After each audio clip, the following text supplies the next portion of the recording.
एक कॉलर थी हमारे साथ, उन्होंने बताया कि उनके हस्बैंड को चेस्ट में पेन होती है, फिर बैक साइड में पेन होती है, और डॉक्टर साहिबा आप बता रही थी, मैं चाहूँगी वहीं से कंटिन्यू कीजिएगा उनका इलाज।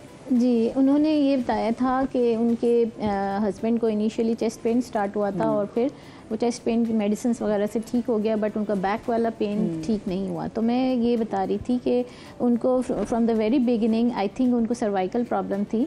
सर्वाइकल का पेन, गर्दन का पेन आपके ट्रेपीजियस में, शोल्डर्स में आ सकता है, आपके चेस्ट में आ सकता है, अपर बैक में आ सकता है, आपके हेडेक हो सकते हैं उससे, डिजीनेस हो सकती है, आँखों में प्रॉब्लम आ सकती है। इवन अगर सर्वाइकल प्रॉब्लम है तो आपकी पैल्पिटेशन या हार्ट बीट ज़्यादा हो सकती है, आपको ब्रीदिंग इश्यूज हो सकते हैं, क्योंकि जो मेन नर्व्स होती हैं सर्वाइकल स्पाइन, जो हमारा फर्स्ट और सेकंड वर्टिब्रा होता है, वेगस नर्व होती है, वेगस नर्व वहाँ से निकल के आपके स्टमक की तरफ आ रही होती है, वही आपकी हार्ट की रिदम को भी ठीक कर रही होती है।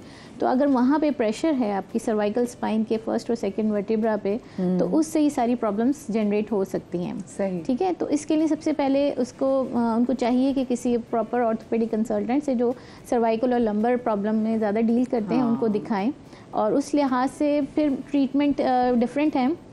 फिजियोथेरेपी हो सकती है, आप मसाज के लिए कुछ चीज़ें यूज़ कर सकते हैं, पोस्चर केयर समझाई जा सकती है, और फिर उसके बाद जो हम आजकल लेटेस्ट ट्रीटमेंट्स कर रहे हैं उसमें हम रीजनरेटिव प्रोसीजर्स कर रहे हैं। सर्वाइकल स्पाइन के जो मोहरे होते हैं उसमें जो जॉइंट्स बनते हैं उसमें आर्थराइटिस हो जाता है, राइट। तो उसमें हम पीआरपी ट्रीटमेंट करते हैं, फैसेट जॉइंट्स जो कहलाते हैं सर्वाइकल स्पाइन के, पीआरपी ट्रीटमेंट है, डेक्स्ट्रोज प्रोलोथेरेपी है, और स्टेम सेल ट्रीटमेंट है। पीआरपी में भी तो ये डिपेंड करता है ना कि क्योंकि आपके ब्लड से ही हो रहा है जो प्लाज्मा जनरेट करें, तो वो आपकी ब्लड की क्वालिटी, आपका भी खून इस काबिल है, तो ये भी तो देखा जाता है। नहीं, देखें बात ये होती है कि लिगामेंट्स और जॉइंट्स ऐसी एरियाज होते हैं जहाँ पे सर्कुलेशन इतनी ज़्यादा नहीं होती, ब्लड स्ट्रीम से डायरेक्ट आपके सेल्स वहाँ नहीं पहुँच रहे होते, क्योंकि लिगामेंट्स जो होते हैं उसमें सर्कुलेशन कम होती है डेफिनेटली। तो वो एरियाज जो डैमेज हुए हैं उनको ज़्यादा हीलिंग के लिए ज़्यादा सेल्स की रिक्वायरमेंट है, तो आपकी ब्लड सर्कुलेशन से नहीं जा रहा है, तो आपने ब्लड से ही सेपरेट करके वो उस जगह पे डालने होते हैं ताकि वो फोर्सफुल हीलिंग हो सके।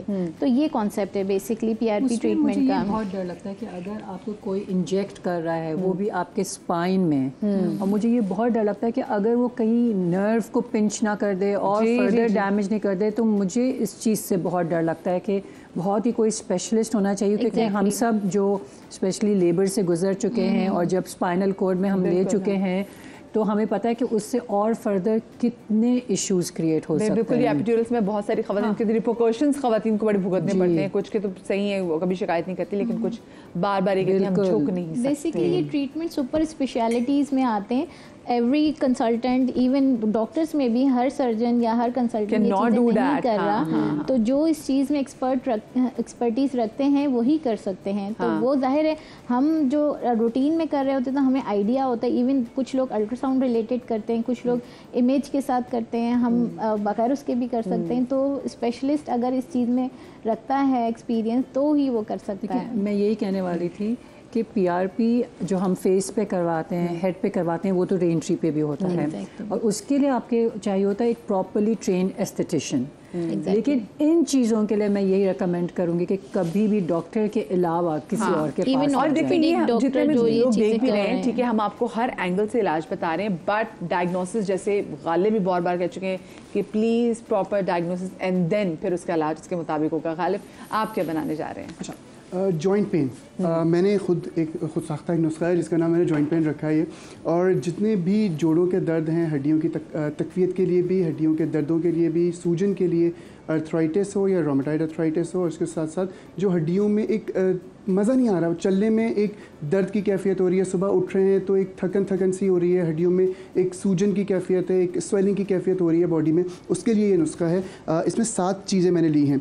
मूसली सफ़ेद तकरीबन 20 ग्राम्स, मैं कम ले रहा हूँ बट 20 ग्राम्स आपने लेनी है। सिंघाड़ा खुश्क 20 ग्राम्स, सूंठ का पाउडर ले लें या सूंठ ले लीजिए, ड्राइड जिंजर कहते हैं 20 ग्राम्स, हल्दी 20 ग्राम्स, कशनीज़ कहते हैं, इसको धनिए की गिरी भी कहते हैं कॉमन ज़बान में, जिसको हम सूखा धनिया कहते हैं। अच्छा, तिब की दुनिया में इसको कशनीज़ के नाम से जानते हैं। ये तकरीबन 20 ग्राम लिया मैंने इसमें। आज से मैं भी बोलूँगी वो कशनीज़ ज़रा भून लो, पढ़िए की साउंड करूँगी। करंजवा, मगज़े करंजवा, ये तकरीबन मैंने लिया है 20 ग्राम, ये इस तरह का होता है, 20 ग्राम लिया है। और आखिरी चीज़ मैं इसमें जो ऐड कर रहा हूँ वो है अफसनतीन। अफसनतीन इसमें तकरीबन मैंने ली है 10 ग्राम के करीब। इसका पाउडर बनाकर रख लीजिए, इसके कैप्सूल भर के रख लीजिए, एक कैप्सूल सुबह, एक कैप्सूल रात, या आधा चाय का चमचा सुबह, आधा चाय का चमचा शाम दूध के साथ इस पाउडर को कंज्यूम किया जाए तो ये आपके बहुत सारे हड्डियों के इश्यूज़ में एक बेहतरीन दवा है। कोई भी शख्स जो कि 25 साल से जिसकी उम्र ज़्यादा है वो इस पाउडर को, इस कैप्सूल को कंज्यूम कर सकता है, किसी किस्म का कुछ इसके इस्टेब्लिश्ड नहीं है। अच्छा, वो ख़वातीन को स्पेसिफिकली जो आफ्टर लेबर बच्चा डिलीवर करने के बाद उनके लिए भी अच्छा है, बेहतरीन दवा है ये, बेहतरीन है और किसी किस्म का कोई इसका हार्म नहीं है, ना ही फीडिंग मदर्स पर और ना ही जो भी लेबर के बाद भी ऑब्वियसली, और फीडिंग मदर्स पे भी नहीं है, टिल जो भी कोई एज है उस पे लिया जा सकता है। लोगों को लगता है कि शायद ना वो मदर जो कि बच्चे को नॉर्मल डिलीवरी जिनकी होती है उनको ज़रा जॉइंट पेन हो गए, और लोग ये भूल जाते हैं कि जिनकी सर्जरी हुई, सी सेक्शन हुआ है, उनको भी उतनी ही ज़रूरत होती है किसी भी जॉइंट, उनको ज़्यादा ज़रूरत है क्योंकि ऑफ कोर्स उनकी बॉडी एक सर्जरी से भी गुजरी है। कॉलर हमारे साथ हैं, शहनाज, मैं को ऐड कर लेती हूँ साहिवाल से। अस्सलाम वालेकुम जी। वालेकुम अस्सलाम जी, क्या पूछना चाहेंगी शहनाज जी? मुझे शायद है डिस्क स्लिप का इशू 2 साल से, डॉक्टर सारे ऑपरेट का बताते हैं। मेरी 3 उंगलियां पाँव की जो हर वक्त सुन रहती हैं, तो क्या मैं ऑपरेट करवा लूँ? अगर ऑपरेट करवाती भी हूँ तो उसके बाद मुझे घर के काम करना आसान होंगे या वो पहले वाली एहतियात करनी होगी? अच्छा, क्या आपको शुगर है? आप क्या शुगर की मरीज हैं? हाँ शहनाज, आपको शुगर है? नहीं। अच्छा, और कितने अरसे से आपको? 2 साल से। 2 साल से है, और हर वक्त पेन रहती है? हर वक्त पेन रहती है। शाटिक नर्व कंप्रेशन, आपको शाटिका की प्रॉब्लम है, ठीक है। अभी भी आपको पेन है? जी हाँ, सारा टाइम पूरी वेन में पेन रहती है, जो जब भी है ना वेन वो पूरा सारा टाइम दर्द रहता है। शहनाज, आपको कॉन्स्टिपेशन है? नहीं, कॉन्स्टिपेशन नहीं, चलें ठीक है, बहुत शुक्रिया आपकी कॉल का। अच्छा, मैं पहले गालिब आपसे पूछती थी, फिर डॉक्टर साहब से पूछती हूँ। सर्कुलेशन ऑफ ब्लड को बढ़ाने के लिए भी एक नुस्खा अर्ज करूँगा, वो बेहतर हो सकता है, लेकिन ऐसे केसेस में जिसमें ऑब्स्ट्रक्शन, किसी भी किस्म की ऑब्स्ट्रक्शन की वजह से सुनपन की कैफियत हो रही हो, तो सबसे बेहतर इलाज मेरे ख्याल से हजामा पॉसिबल है, जो कि टॉक्सिन्स को भी रिलीज़ करता है और सर्कुलेशन ऑफ ब्लड को इंक्रीज़ करके उस जगह पे खून की रफ्तार को प्रॉपर कर देता है और आपकी तकलीफ फौरी तौर पर बेहतर हो सकती है। ऑल्दो कि जो भी आपके मॉलेज हैं उन तमाम चीज़ों को मैनेज तब करेंगे जब वो देख लेंगे तमाम चीज़ों को, मगर हजामा एक सेफ साइड रहते हुए एक अच्छे मॉलेज से जो तस्दीक शुदा भी हों और जो प्रॉपर तौर पे उस चीज़ की नॉलेज रखते हों। मैं हमेशा यही कहता हूँ, बहुत सारे माजरत के साथ, लेकिन हकीम या हुक्मा की जो एक आप ये कह लें कि फील्ड है, उसको हमारे यहाँ 80% जाली हुक्मा ने आकर ख़राब किया है माजरत के साथ। इसी तरह हम हजामा के साथ भी कर रहे हैं कि मैंने देखा कि हज़रत हजामा कर रहे हैं, बहुत अच्छा कर रहे हैं, सिर्फ कप चाहिए, मशीन चाहिए, 2 ब्लेड चाहिए, और मैंने भी अपना हजामा सेंटर खोल लिया। तो ये तरतीब या कुछ ऐसे बुजुर्ग के मैंने सीख लिया है, इसलिए मैं कर रहा हूँ। बॉडी की प्रॉपर तौर पे तबीयत का मालूम होना, एनाटमी का मालूम होना, तमाम चीज़ों के बाद ही आप हजामा कर सकते हैं। इससे बेहतर है ना किया जाए तो बेहतर है, वरना वो नुकसान देगा। एट द एंड हम हजामा को कह रहे होंगे कि ये फ़ायदेमंद नहीं है, बल्कि जबकि नुकसान कोई और दे रहा हो नुकसान का। जी अच्छा, इनकी जो शाटिका की पेन की बात की उन्होंने, अच्छा इनका भी यही है कि इनको 2 साल से ये कह रही हैं शाटिका है। शाटिका की डायग्नोसिस प्रॉपर होनी चाहिए, क्योंकि हर कमर दर्द को लोग शाटिका का नाम दे देते हैं। जो ट्रू शाटिका, जैसे मैंने लास्ट टाइम भी बताया था कि 2 या 5% केसेस में होता है, बाकी लोगों को जो कमर से पेन आ रहा होता है वो लिगामेंट्स का पेन होता है। बेसिकली लिगामेंट्स डैमेज हो रहे हैं या उनकी नर्व पे प्रेशर है। जिस तरह वो बता रही हैं कि 2 उंगलियां सुन होती हैं, देखिए सर्जरी एक लास्ट रिजॉर्ट होना चाहिए, जबकि आपकी नॉन सर्जिकल चीज़ें आपने ट्राई कर ली। अब आई डोंट नो उन्होंने क्या क्या चीज़ें ट्रीटमेंट वाइज की हैं, तो उसमें सबसे पहले देखें सर्जरी किन केसेस में होती है, या तो आपका स्टूल का यूरिन का कंट्रोल ख़राब हो रहा है तो उस सूरत में इमरजेंसी सर्जरी एडवाइस की जाती है, या आपकी पाँव में वीकनेस आ गई है कि आपका पाँव लटक गया है, उसमें पावर नहीं है, तो ये इस 2-3 इंडिकेशंस हैं जिसमें हम भी सर्जरी एडवाइस कर रहे हैं। बट ये है कि बाकी चीज़ों में ऑल ओवर द वर्ल्ड ये कहा जाता है कि नॉन सर्जिकल चीज़ें पहले ट्राई करें। अगर आपको लिगामेंट्स की वजह से पेन है तो आप अपने प्रॉपर एक्सरे और इन्वेस्टिगेशन के बाद आप रीजनरेटिव प्रोसीजर्स में से कुछ ट्रीटमेंट ले सकती हैं, जैसे PRP ट्रीटमेंट है। बैक के लिगामेंट्स अगर डैमेज हुए हुए हैं किसी भी वजह से तो उसमें ये चीज़ें काफ़ी हेल्प करती हैं। आपके जो कमर के फैसेट जॉइंट्स होते हैं उसकी इन्फ्लेमेशन की वजह से भी आपको पेन आ सकता है। आपके SI जॉइंट्स जो दोनों साइड पे हिप्स के जॉइंट्स होते हैं उससे पेन आ सकता है। तो इन सारी अगर जगह से आपको पेन आ रहा है जिसको आप शैटिका कह रहे हैं तो वो नॉन सर्जिकल तरीके से भी डील हो सकता है। तो बेहतर ये है कि प्रॉपर डायग्नोसिस, प्रॉपर कंसल्टेंट से रिव्यू करें में, फिर उसके बाद ट्रीटमेंट। सर्जरी इतनी आसान चीज़ नहीं होती है, आप चलिए सर्जरी करा ली, सर्जरी के बाद जो आफ्टर केयर है वो भी बड़ी तकलीफ होती है। जी गालिब, हम नेक्स्ट चीज़ क्या बना रहे हैं? एक ऐसा तेल बता रहा हूँ जो कि तकरीबन 200 सालों से इस्तेमाल हो रहा है और बहुत कदीमी नुस्खा है, बहुत ज़्यादा फ़ायदेमंद नुस्खा है।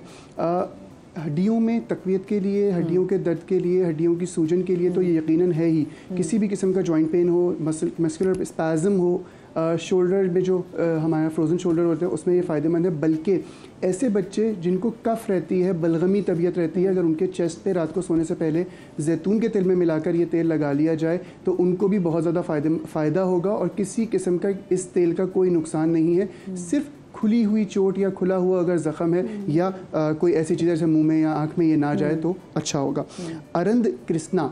अरद कृष्णा इसको कहते हैं और ये दाल जैसी होती है, बहुत कॉमनली मिल जाएगी। ये मैंने इसमें लिया है तकरीबन 20 ग्राम। कलौंजी ब्लैक सीड्स तकरीबन 10 ग्राम के करीब मैंने इसमें लिया है। आकर करहा एक जड़ी बूटी होती है, आकर करहा इसमें मैंने लिया है तकरीबन 10 ग्राम। और इसके साथ मैंने इसमें लिया है असलसूस जो है मैंने इसमें 10 ग्राम लिया। इसका पाउडर बना लेंगे। जब ये पाउडर बन जाएगा तो किसी बाउल में या किसी पैन में रोगन गुल, बहुत कॉमनली पंसारी के पास मिल जाता है, रोगन गुल इसमें मैं ऐड करूँगा तकरीबन 100 ml के करीब। अब इस अच्छा, ऐसे लाल रंग का ही होगा ये? रोगन गुल लाल रंग का ही होगा यकीनन। अच्छा, इसको हम गरम करेंगे पैन में। इसका हम पाउडर बना लेंगे इस जड़ी बूटियों का। इसको हम पैन में गरम करेंगे। इसमें हम ऐड करेंगे तकरीबन 30 ग्राम के करीब देसी मोम। देसी मोम बहुत कॉमनली मिल जाती है, बीवैक्स के नाम से मिल जाती है। ये इस तेल में ऐड कर देंगे और जब तक ये इसमें डिज़ोल्व ना हो जाए इसको गर्म करते रहेंगे, पकाते रहेंगे। ठीक है। जब मोम इसमें डिज़ोल्व हो जाए तो चूल्हा बंद कर दें। ये पाउडर सारा इसके अंदर ऐड कर दें और अच्छी तरह मिक्स करके अपने पास रख लें। जब भी यूज़ करना हो थोड़ा सा मिक्स करें और इसको अपनी जोड़ों पे, हड्डियों में, जहाँ पे भी आपके दर्द हो रहा है वहाँ पे हल्के हाथ से लगा के सो जाएं। अच्छा, लिपाई करके सो जाएं। ठीक है। कभी भी मैं लोगों को मशवरा देता हूँ कि हमारे यहाँ बहुत कॉमन सा रिवाज है, कमर में दर्द हो रहा है, बच्चे को बोला ऊपर चढ़ जाओ और वो कर लो। अच्छा अमल नहीं है। या किसी को बोला बस जोर से तुम दबाते रहो, बस दबाने से मज़ा आ रहा है।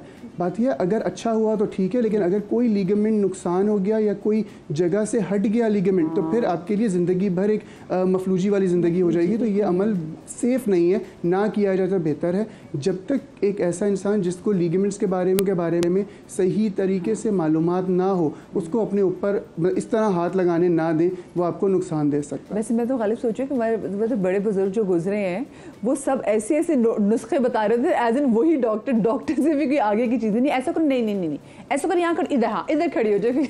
दादा दादी को भी होती है कहते खड़ी हो जाओ पीछे, तो बाकी पीछे खड़े कहते आप वॉक करो, और किताबों में हम वॉक कर होते थे, हमारा खेल था। और ये नहीं करना भाई, ये आज पता चल गया ये नहीं करना, खुदा ना खासा नुकसान बहुत ज़्यादा दे सकता है। फ़ायदा दिया तो हो सकता है, बट अगर नुकसान दिया तो आप मफलूजी की ज़िंदगी गुजारेंगे जो कि अनसेफ है आपके लिए बहुत ज़्यादा। ठीक है। और नेक्स्ट हम क्या करें? हमने बात की दर्द के तेलों के लिए, हमने बात की ऐसे लोगों के लिए जिनको 25 साल से एज ज़्यादा है, उनके लिए हमने बात की जॉइंट पेन के लिए, मस्कुलर स्पैज़म के लिए। अच्छा, मोरिंगा जो है वो बहुत कॉमन है आजकल।